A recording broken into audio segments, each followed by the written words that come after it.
जय हिंद दोस्तों, मैं अमर स्वागत करता हूं आपके अपने YouTube चैनल स्टडी ग्रंथ में। मैं बिल्कुल ठीक हूं दोस्तों और उम्मीद करता हूं कि आप सभी स्वस्थ और मस्त होंगे।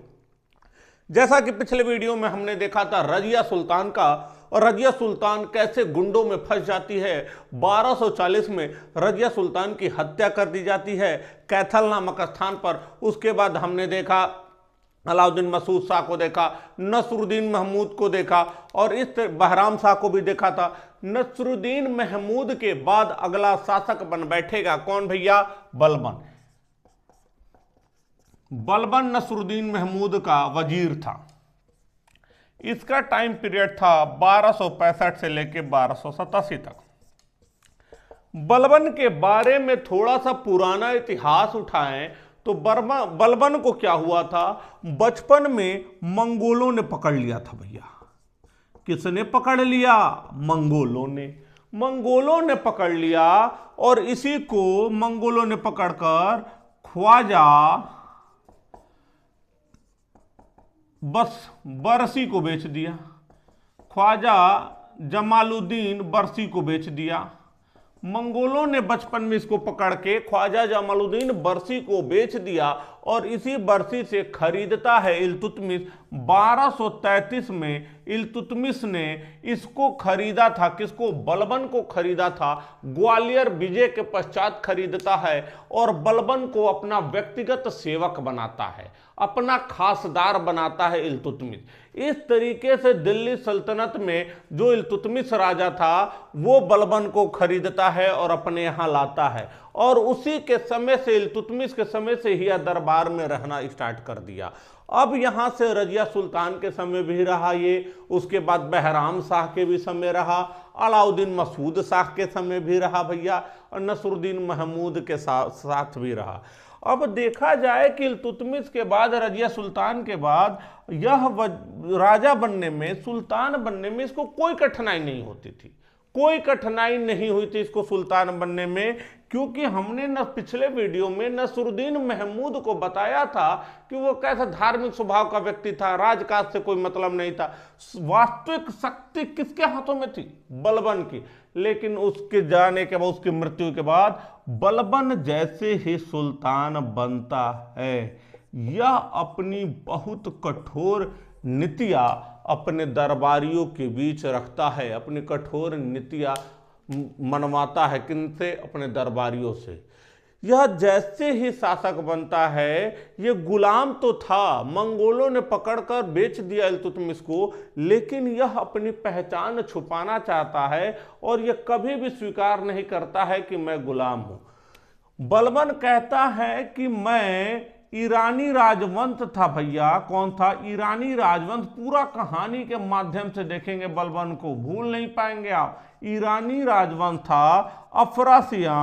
अफरासियान का वंशज मानता है खुद को, कहता है मैं कोई गुलाम नहीं हूं, मैं तो अफरासियान का वंशज हूं। और इसीलिए बलबन ने ईरानी त्यौहार नौरोज को प्रति वर्ष मनाता है।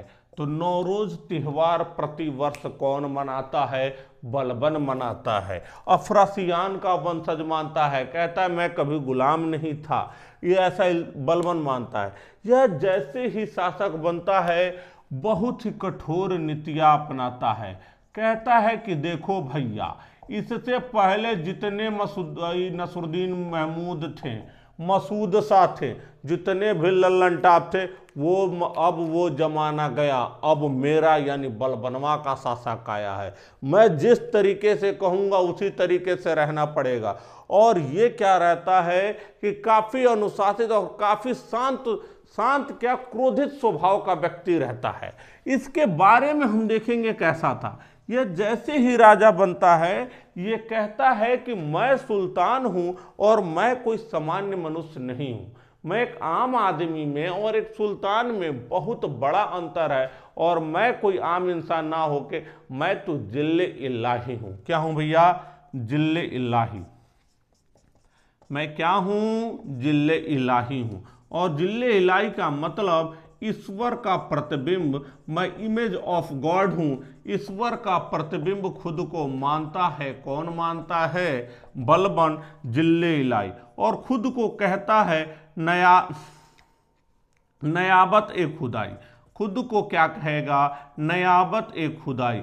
इसका मतलब होता है ईश्वर का प्रतिनिधि। इस तरीके से दो उपाधियां धारण करता है और कहता है मैं कोई गुलाम नहीं, मैं सुल्तान हूं, मैं जिल्ले इल्लाही, ईश्वर का प्रतिबिंब, और मैं ही नयाबत ए खुदाई यानी ईश्वर का प्रतिनिधि हूं।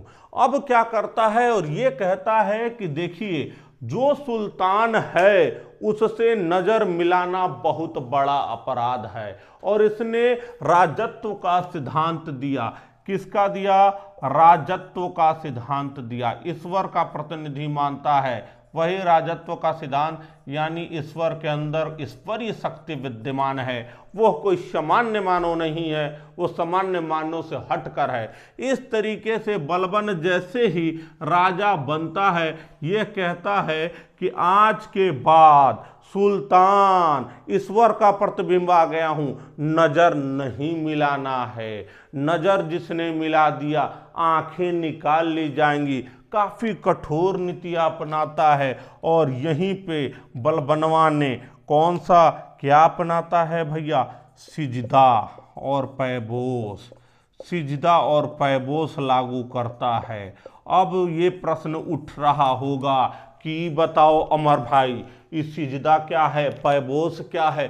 सिजदा की शुरुआत करता है अपने दरबार में कौन? बलबन। मैंने बताया कठोर नीतियां बरता है। कहा जाता है, इतिहासकार ये मानते हैं कि बलबन को कभी बर्नी के अनुसार कहता है इतिहासकार बर्नी कि इसको कोई अभी किसी ने हंसते हुए नहीं देखा था। किसको?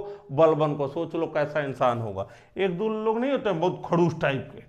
अब देखिए सिजदा, सिजदा का मतलब होता है घुटने के बल प्रणाम करना, अभिवादन देना, घुटने के बल। सुल्तान आ रहे हैं, घुटने के बल, जी मालिक आइए, स्वागत है। और पैबोस का मतलब है पूरा लेट के प्रणाम करना, यानी सुल्तान जिस रास्ते से जा रहा है हमें लेट कर एकदम झुक जाना है। अगर सुल्तान का अंगूठा ओठों के पास आ जाए तो उस अंगूठे को क्या करना है? चूम लेना है। सिजदा घुटने के बल प्रणाम करना, घुटना का बल। पैबोस पूरा लेट जाइए। सिजदा और पैबोस की शुरुआत किसने की थी? बलबन ने की थी। क्वेश्चन आएगा, सिजदा पैबोस किसने शुरू किया? याद करो मेरे साथ, किसने? बलबन ने। नौरोज किसने शुरू किया? किसने? बलबन ने। किरानी त्योहार था। अब इस तरीके से इसने क्या किया? लौ रक्त की नीति अपनाई भैया, लौ रक्त की नीति। अब ये सोचोगे कि लौ रक्त की नीति क्यों अपनाई? तलवार के दम पे शासन करना, यानी नहीं डरोगे तो तलवार से तो डरोगे। पहले अगर देखा जाए तो इल्तुतमिश राजा बनने से पहले दल चलीसा, जो कौन शुरू किया था? दल चलीसा तुर्क के चहलगानी इल्तुतमिश ने शुरू किया था। दल चलीसा का हिस्सा रहता है कौन? बलबनवा। इसको यह पता था कि इस 40 सर जो अमीर हैं, अमीरों का क्या प्रभाव है और अमीरों का कितना बड़ा हस्तक्षेप होता है शासन प्रशासन में। इसको क्या नफरत होती है दल चलीसा से, इसको यह पता रहता है क्योंकि ये इसी का सदस्य रहता है। जो हम पहले काम कर चुके हैं, हमें जानकारी है ना मैं उसमें क्या क्या होता है। इसको पूरा खेल पता रहता है। इसको पता रहता है रजिया सुल्तानवा को हटाने में सबसे बड़ा अहम रोल किसने अदा की थी? यही दल चलीसा। यह जैसे ही आता है दल चलीसा को कहा अब तुम लोग घर जाओ, दल चलीसा का खंडन कर देता है, दल चलीसा को तोड़ देता है। और जो अमीर इसके खिलाफ खड़े होते हैं उनकी हत्याएं बहुत ज्यादा यातनाएं देके कराता है। इसमें से क्या करता है कि दल चलीसा के अमीरों को कहता है या तो तुम छोड़ के भाग जाओ, चाहे सबको पकड़ पकड़ के मरवाना शुरू कर देता है। कौन? बलबन। यही दल चलीसा, यही तुर्क अमीर, तुर्क सरदार पुनः इकट्ठा होके बलबन के खिलाफ ना खड़े हो जाएं, इसीलिए बलबनवा ने एक गुप्तचर विभाग की स्थापना की थी। किसकी? गुप्तचर विभाग की। दिल्ली सल्तनत का पहला एक ऐसा शासक हुआ जिसने किसी गुप्तचर विभाग की स्थापना की। किसने? बलबन ने। और इसी गुप्तचर विभाग का जो अधिकारी नियुक्त किया गया उसी को बरीद कहा गया। क्या कहा गया भैया? बरीद कहा गया।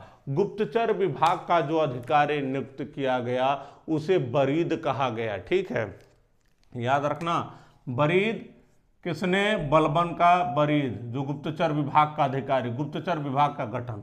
और ये कहता है बरीद से, गुप्तचर विभाग से, देखो तुम लोग ये पता करते रहो कहीं अमीरवा फिर से इकट्ठा होके हमारे खिलाफ कोई षड्यंत्र ना रचे।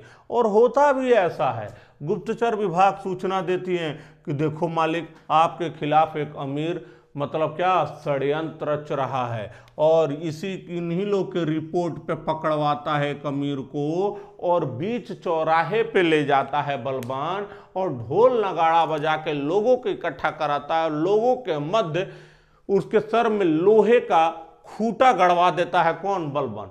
यह ऐसा इसलिए करता है कि जनता में यह भय व्याप्त हो जाए कि जो कोई मेरे खिलाफ खड़ा होगा उसका हश्र यही होगा। इस तरीके से आपने देखा बलबन की स्थिति। नौरोज याद रख लेना, सिजदा पैबोस याद रख लेना, लौ रक्त देख लेना, दिल्ली लाही देख लीजिएगा, नयावत खुदाई देख लीजिएगा, बरीद की स्थापना देख लीजिएगा, गुप्तचर विभाग की स्थापना।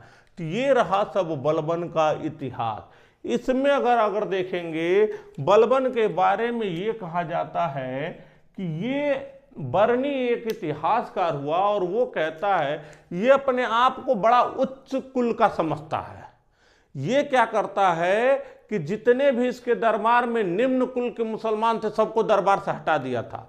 बरनी के अनुसार बलबन हमेशा कहता है कि अगर निम्न कुल में कोई पैदा हुआ है उसको देख के मेरी शरीर की नसें फटने लगती हैं। ऐसा कौन कहता है? बलबन कहता है। काफी क्रूर शासक था, निर्दयी शासक था। इसका मानना यह भी था कि राजा को निरंकुश होना चाहिए, एक सामान्य मानव से बात नहीं करना चाहिए, एक अपने दरबारियों के बीच हंसी मजाक नहीं करना चाहिए, एक गरिमा का स्थायीपन होना चाहिए दरबार में। ये सब किसका मानना था भैया? बलबन का मानना था। बलबन के दो पुत्र थे। कितने पुत्र थे? बलबन के दो पुत्र थे। थोड़ा सा और देख लीजिएगा। अब देखिए बलबन के दो पुत्र थे भैया। बलबन के दो पुत्र मुहम्मद खान और बुगरा खान अपने समस्त क्षेत्रों को बलबनवा ने दो भागों में बांट दिया। एक को अपने इसका बड़ा पुत्र इसको दे दिया पश्चिमी भाग और बुगरा खान को दे दिया पूर्वी भाग। ये मुल्तान अफगानिस्तान वाला जो हिस्सा था इसको दे देता है महमूद खां को, मोहम्मद खां को। और यही क्या करता है, इसी के समय मंगोल आक्रमण करते हैं। उसी में मोहम्मद खां 1286 में मारा जाता है। यह घटना से इतना व्यथित हो जाता है बलबन, कहा जाता है कि अकेले में फूट फूट के खूब रोता है, क्योंकि इसका बहुत चहेता पुत्र था। कौन? मोहम्मद खां। मंगोलों के से युद्ध लड़ते समय मोहम्मद खां मारा जाता है। बलबन कहता है बुगरा खां को बुला के कि देख बुगरा, मोहम्मद खां भैया तो चले गए, देख अब तुमको ही सब कुछ संभालना है। ये कहता है देखो पप्पा, ये सब हमारी बस के बात नहीं है, शासन प्रशासन चलाना। भैया हम बंगाल वाले क्षेत्र में संतुष्ट हैं, उधर के सूबेदार रहने दो, चैन से दो रोटी मिल रही है, हमें इन सब पचड़ों में नहीं पड़ना है। तुम चले जाओगे फिर है मीरवा इकट्ठा करके मारना शुरू कर देंगे।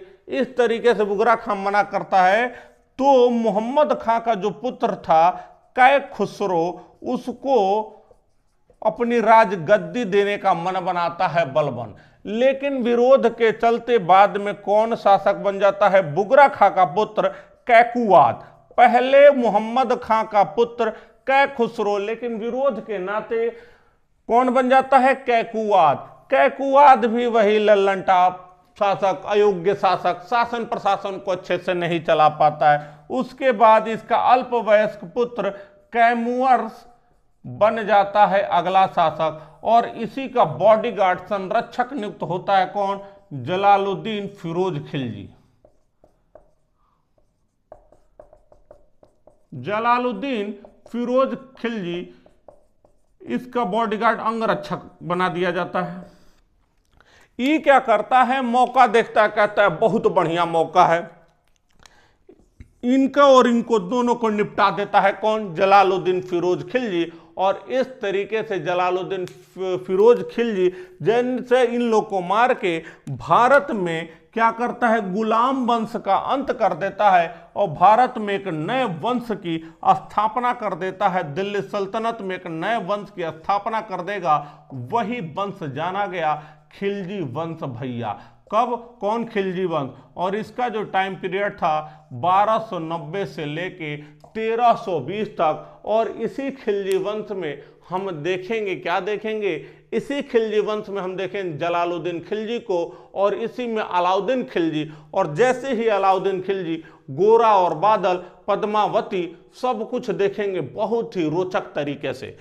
इसी इतिहासकार कहते हैं जो खिलजी वंश जो 30 सालों तक इसका शासन रहा, ये क्रांतिकारी वंश हुआ। क्रांतिकारी खिलजी के नाम से भी जाना जाता है। आखिर क्यों जाना जाता है? कभी मेंस लिखने का मौका मिलेगा तो इसमें ये लिखिएगा कि जब इसलिए क्रांतिकारी खिलजी क्रांतिकारी वंश इसलिए माना जाता है कि अब तक गुलाम वंश में जितने भी शासक हुए, कहीं ना कहीं अपने उच्च कुल में पैदा होने की वजह रक्त की शुद्धता के कारण उनको दरबार में स्थान मिलता था। लेकिन जैसे ही खिलजी वंश आया, यहाँ पे योग्यता को आधार बनाया जाता है, ना कि कुल को और रक्त की शुद्धता को आधार बनाया जाता है। और यहाँ पे योग्यता को आधार बनाया जाता है, इसलिए इतिहासकार इसे क्रांतिकारी खिलजी के नाम से भी जानते हैं। अब तक आपने देखा बलबन को, एक बार फिर बलबन में आपको याद रख लेना है, कुछ नहीं, अफरासियान का वंशज, नौरोज का त्यौहार। पहला क्वेश्चन, अपने विरोधियों के लिए, अमीर वर्ग को मारने के लिए लौ और रक्त की नीति, उन्हीं के लिए भैया गुप्तचर विभाग। गुप्तचर विभाग का जो अधिकारी वरीद। और उसके बाद आपने सिजदा और पैबोज, लेट के प्रणाम करो, घुटने के बल प्रणाम करो। उसके दो पुत्र, बलबन के दो पुत्र मोहम्मद खान और बुगरा खान। मोहम्मद खान बड़ा था, पश्चिमी का क्षेत्र मिल गया। बुगरा खान छोटा था, पूर्वी का क्षेत्र मिल गया। जब मंगोल अटैक करते हैं तो उसमें मोहम्मद खान मारा जाता है। इससे काफी व्यथित कौन होता है? बलबन। कुछ इतिहासकार माने इसी गम में ये बाद में मर भी जाता है 1287 में। उसके बाद इसका पुत्र इसको कहता है बुला के, बलबन तुम राजा बन जाओ। ये कहता है नहीं पापा, ये हमारे बस की बात नहीं। फिर इसके पुत्र कै खुसरो को शासक बनाने की बात चलती है। विरोध के चलते कैकुवाद बनता है। कैकुवाद के बाद कैमुअर्स अल्पवयस्क पुत्र इसका था। इसका मत संरक्षक कौन नियुक्त किया गया? जलालुद्दीन फिरोज खिलजी। इसकी हत्या करके भारत में खिलजी वंश की नींव डाल देगा। इस तरीके से हमने देखा गुलाम वंश यहाँ पे समाप्त हो जाता है। गुलाम वंश से जितने भी रिलेटेड क्वेश्चन या तो प्रीवियस ईयर में आए हैं, चाहे एग्जाम में क्वेश्चन आ सकते हैं, जितनी पॉसिबिलिटी है, प्रोबेबिलिटी है, सारे क्वेश्चन सीरीज में भी आपको, पूरे क्वेश्चन सीरीज में आपको क्वेश्चन सॉल्व कराए जाएंगे।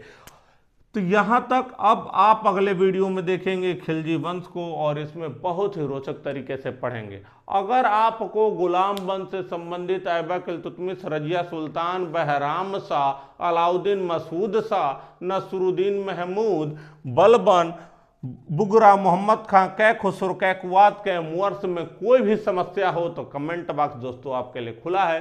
तब तक के लिए जय हिंद, जय भारत।